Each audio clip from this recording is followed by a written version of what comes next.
Hi friends, இப்போ நம்ம செய்ய போகிறது உளுந்த வடை. அதுக்கு இந்த மாதிரி உளுந்த ஊற வச்சுட்டு அதை மிக்ஸி ஜாரில் போட்டு கொஞ்சம் உப்பு போட்டு கொஞ்சம் தண்ணி ஊற்றி அரைச்சிட்டு வந்துடலாம்.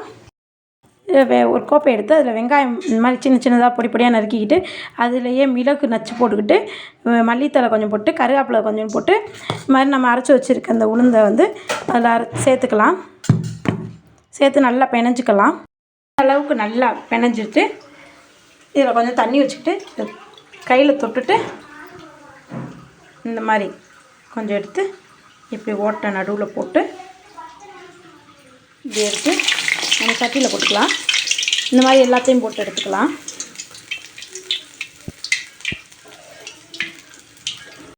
இந்த மாதிரி வடையை போட்டு திருப்பி விடணும்.